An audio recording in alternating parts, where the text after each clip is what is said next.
In 1998, a luxury hotel called the Grand Marlowe opened in the quiet town of Cedar Falls. It was elegant, expensive, and promised a night of peaceful dreams. But within a few months, the hotel gained a chilling reputation. Guests began reporting whispers in the walls, flickering lights, and doors unlocking by themselves. It started with a businessman named Arthur Crane, who checked into room 1206 on a cold November night. He was found dead the next morning, eyes wide open, mouth frozen mid-scream. The coroner listed it as a heart attack, but witnesses swore they heard someone screaming long before he died. Over the years, more deaths followed. A bride on her wedding night, a cleaner during her night shift, a tourist who vanished, leaving behind only his camera, still recording. The management sealed room 1206 in 2005, claiming maintenance issues. But staff members whispered that no matter what they did, the voices never stopped. In 2022, a true crime YouTuber named Daniel Frost checked into the Grand Marlowe to film a documentary on haunted hotels. He broke into the sealed room, and what he captured on video was beyond explanation. The footage leaked online for 12 hours before it vanished. Only fragments remain, echoes of whispers, a flickering light, and a final scream before the video cuts to static. Some say the room still calls to new guests, replaying its horrors every night at 3:17 a.m. Daniel Frost had always chased haunted legends, but none fascinated him like the Grand Marlowe Hotel. The reports about room 1206 weren't like ordinary ghost stories. They were consistent, detailed, and eerily real. Guests who stayed on the 12th floor all described the same thing: a woman whispering behind the walls. It was late evening when Daniel arrived, his camera rolling from the moment he stepped out of his car. The Grand Marlowe stood tall against the dark sky, its once elegant facade now stained with time. Half the windows were dark and the sign flickered weakly. The Grand Maze. Oh. Inside, the lobby was strangely empty. The air smelled of old perfume and dust. A single receptionist sat behind the counter, avoiding Daniel's eyes as she handed him the key card. "You'll be on the 11th floor," she said quietly. "The 12th is under renovation." Daniel nodded, pretending not to notice the fear in her voice. He knew exactly where he was going. As the elevator creaked upward, the lights flickered every few seconds. The camera picked up faint static, a high, almost inaudible hum. When the doors opened, the panel read 12, even though he'd pressed 11. The hallway was dark. Every door was locked, covered in dust except one, room 1206. The handle turned easily, as if someone had been waiting for him. Inside, the room was untouched. The bed perfectly made, the air freezing cold.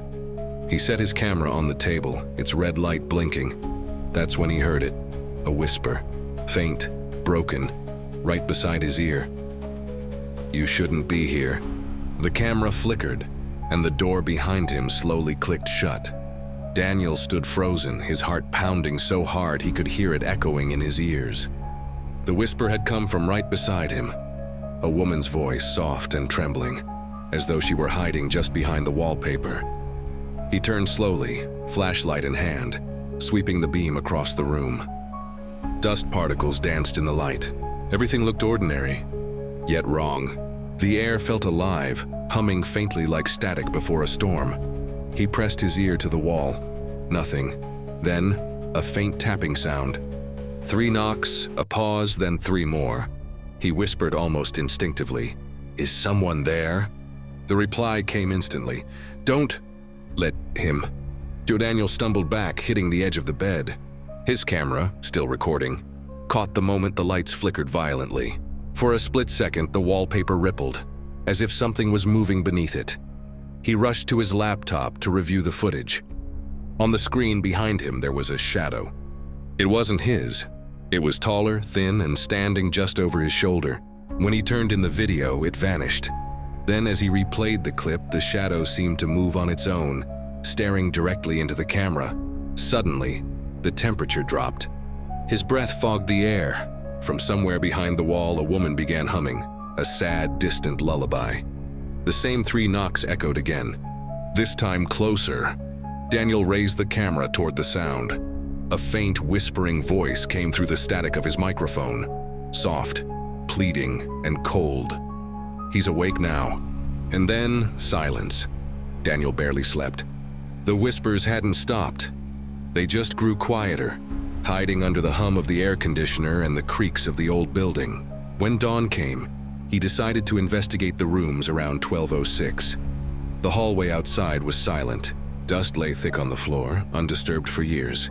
The plaque on the door next to his read room 1207, but the handle was rusted, the lock sealed with red wax, official evidence tape from a police investigation.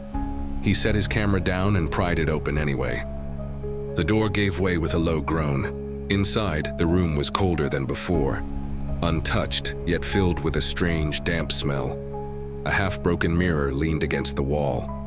On the glass, someone had scrawled with their finger, "Listen closely." The sound returned, faint murmurs like a conversation on the other side of the wall. Daniel pressed his ear against it. 2 voices, one male, one female. The woman sounded terrified. The man, almost soothing. "You promised you'd stay," the man said. "Please," she whispered, "let me go." Then, a thud, a muffled scream. Silence. Daniel stumbled back, his pulse racing. The whispers were real recordings, trapped somehow in the walls. He pointed his camera toward the wall, and the microphone spiked with sound. The static formed words. "He never left, Daniel." He froze. How did it know his name? The wallpaper on the far side began to ripple again. This time, a handprint pushed through from inside the wall, fingers twitching beneath the surface. Daniel backed toward the door, but it slammed shut on its own, and the whisper came again, louder than ever. "He's behind you." Daniel escaped room 1207 just before sunrise, shaken and pale. He sat in the hallway, back against the wall, trying to steady his breathing. His camera was still recording, its battery almost dead. But he couldn't bring himself to turn it off. Something inside the hotel was alive, trapped, angry and aware of him, determined to uncover the truth. Daniel made his way to the staff archives in the basement. The lights there flickered weakly, casting long, trembling shadows across the corridor. Folders lay scattered across the floor, eaten by time and moisture. He found a box labeled Guest Records, 1998-2001. The same years the first deaths occurred. Inside were registration forms, police reports, and one file sealed in a plastic sleeve marked Room 1206, Incident 17. He tore it open. Inside was a guest card with the name Clara Winslow, a photograph of a young woman smiling nervously, and a handwritten note in red ink.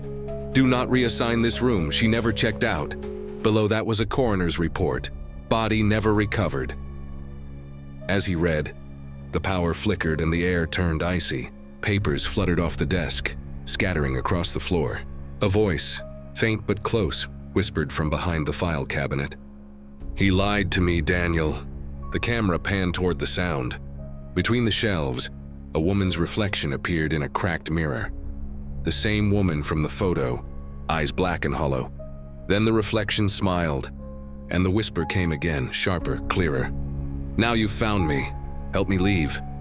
The light snapped off, and in the darkness the elevator dinged, though no one had called it. Daniel froze in the pitch-black archive room. The elevator's soft ding echoed through the hallway, calm, deliberate, like it was announcing someone's arrival. But no one else was in the hotel. He slowly raised his flashlight and stepped toward the sound. The air was heavy, humming faintly with static. The elevator doors at the end of the corridor stood open, spilling out a weak yellow light. Inside, the floor indicator blinked 13. But Daniel had checked the building's blueprints earlier. The Grand Marlowe only had 12 floors. He aimed his camera at the panel. The 13 flickered, shifting between numbers, 12, 13, then blank. He swallowed hard and whispered to himself, "It's just a power fault." Then a whisper came from inside the elevator. "Clara's waiting." The doors began to close on their own. Without thinking, Daniel jumped in. The camera jostled as he pressed open, but the panel didn't respond. Instead, the elevator started to rise, slowly, shakily, the sound of metal grinding deep within the shaft. The floor counter flicked. 2, Dries 13. When the doors opened, Daniel's camera caught something impossible. A hallway identical to the 12th floor, but darker, older. The wallpaper peeled like dead skin. The lights buzzed weakly, some swinging from loose wires. Every door number ended with 6, 306, 406, 506, as if the floors were repeating themselves. He stepped out, heart racing, and turned to film the elevator again. The panel above it was blank now, and when he looked back down the hall, all the doors were wide open. From inside each room came whispers, overlapping, pleading, and angry. Dozens of voices crying out together, "He won't let us leave." The air on the 13th floor was heavy, like breathing through water. Daniel could feel pressure in his ears, the same kind you get when descending into deep ocean. His camera light flickered as he walked down the hallway lined with open doors, each leading into identical rooms. Beds perfectly made, TVs turned off, mirrors covered with white sheets. But beneath it all was that constant whispering, 1,000 faint voices tangled together, repeating one phrase over and over. "He's still here." Daniel stopped at the last room.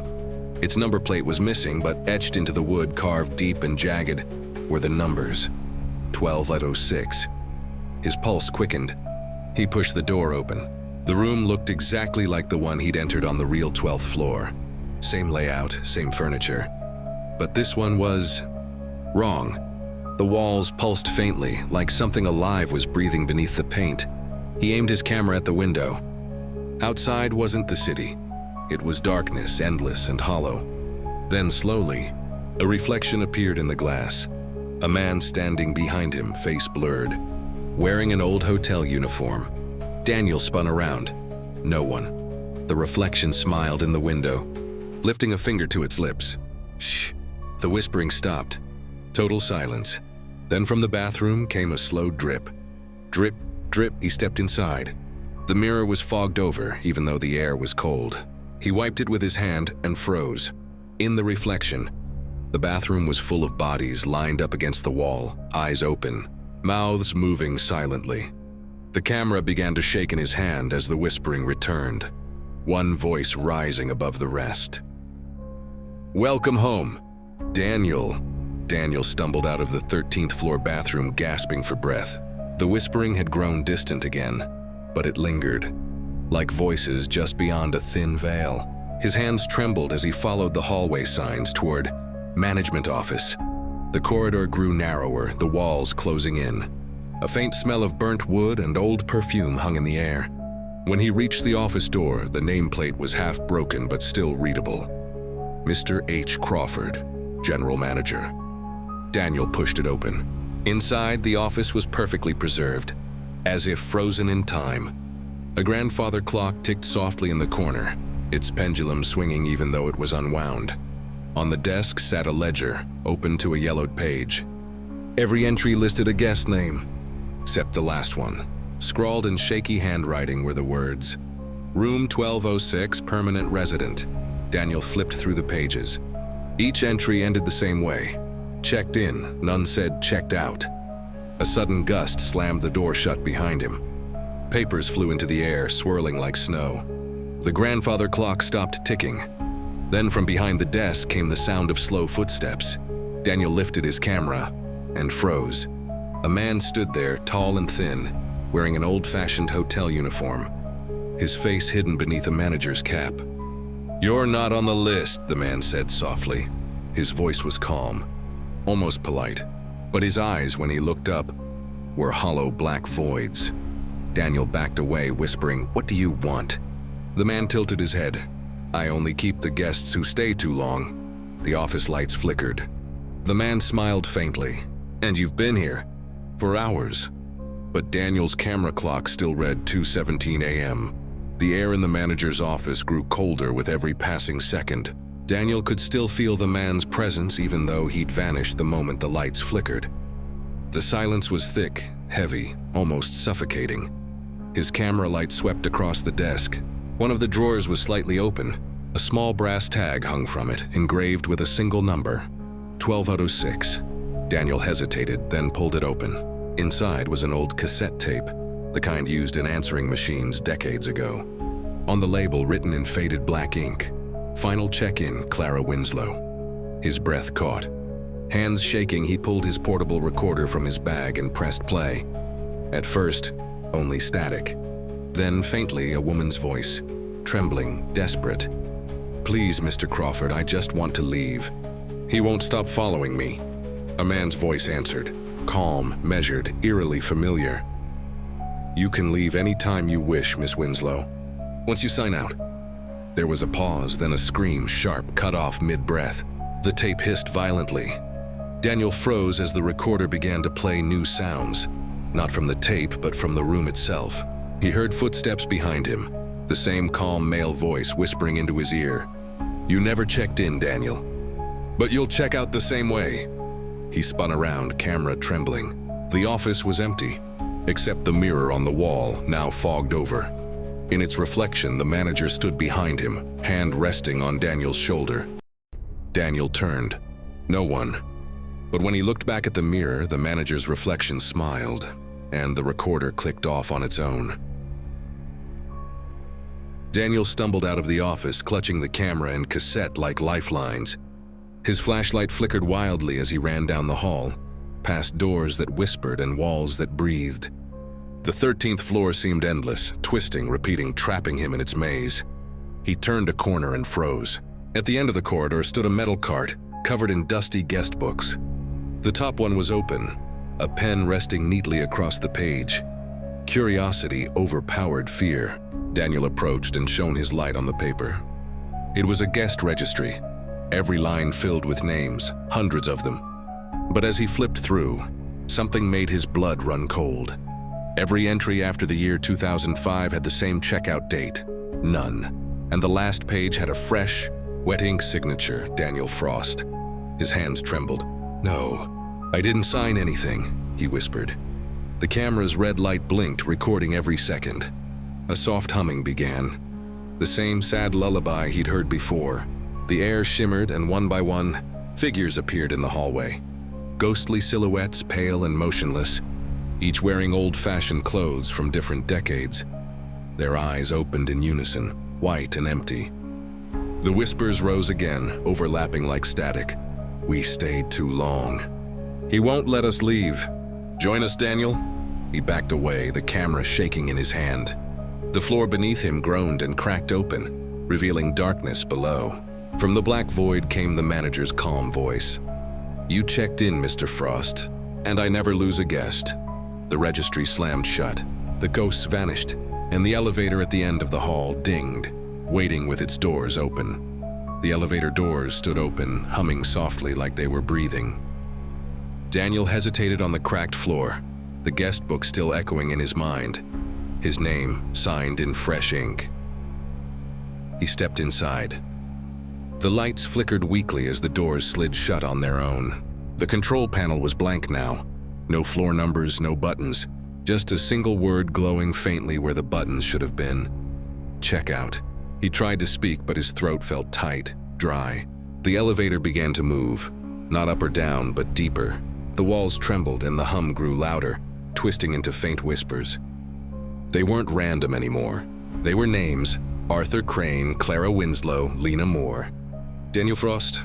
The lights went out. Total darkness. Then the doors opened again. He stepped out into the lobby, perfectly clean and bright, just like the hotel's opening day. The chandelier sparkled. The air smelled of roses. Behind the counter stood Mr. Crawford, the manager, smiling warmly. "Did you enjoy your stay, Mr. Frost?" he asked politely.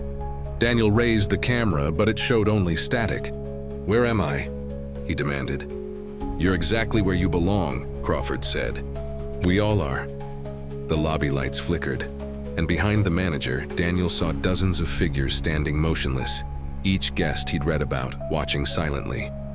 Their mouths opened in unison. "Welcome to the Grand Marlowe." The camera fell from his hands. The screen turned to static. The next morning, the hotel staff found his room empty. Door open, camera on the floor, still recording. The last frame showed the elevator closing, floor number glowing faintly. 1206, and beneath the static, a whisper. Another guest has checked in.